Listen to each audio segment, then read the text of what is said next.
everyone, my name is Tori Bissonette and I'm going to read a sample of my thesis, Strays Like Us, which is a character-driven contemporary lit novel. Strays Like Us is a story of misfits, and even though it incorporates elements of dark humor and action, it's mainly a story about finding where you belong in this life. It follows protagonist Gia, who is a down-and-out waitress, as she goes on the lam with her small-time criminal boyfriend Remy, after she's accidentally involved in the death of a high school student. The scene I'm going to read for you today takes place a few days after the initial incident. Gia and Remy have traveled to the house of Remy's childhood friend Jay to ask for financial help and advice. They're joined by Luca, a runaway teenager who Gia has taken under her wing after she found him following his failed suicide attempt. In this scene, they've just arrived at Jay's house, there's a house party happening, and they went down to the basement to find Jay. Do you guys want something to drink? Coffee? Soda? Rum? We're not here for a house call, Jay, Remy said, dropping heavily onto the couch. We need your help. Gia tugged Luca's sleeve and pulled him to sit down next to her. They just about sank to the floor through the ancient cushions, long past their natural lifespan.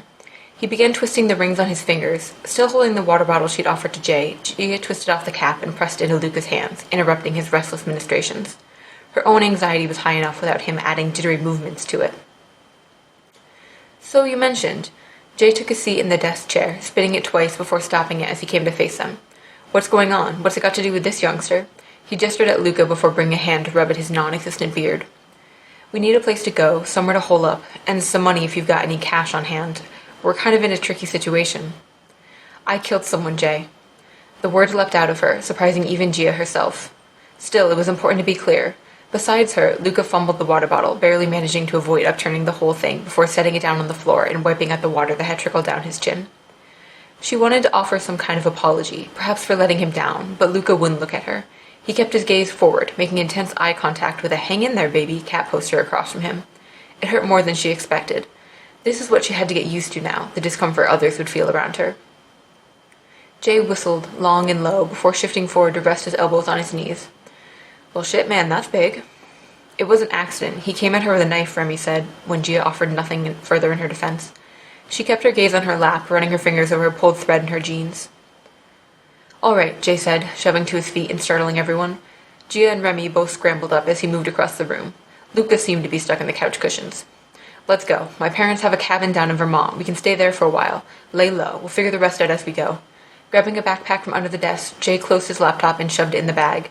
Rifling through the papers on his desk, tossing some to the floor and others in the bag, he continued, Did you make a clean break? Is there a chance you've been followed or caught on camera at all? I don't think so, Remy said, eyes flying between Jay's hurricane of packing and Gia's slack-jawed gaze. But Jay, what? We need to get going as soon as possible, Jay said, letting out a muffled curse as he pinched his finger in the backpack zipper. If you've got a head start, then we should take advantage of that. It's only a matter of time before the police are here. We can be in Vermont in 4 or 5 hours tops.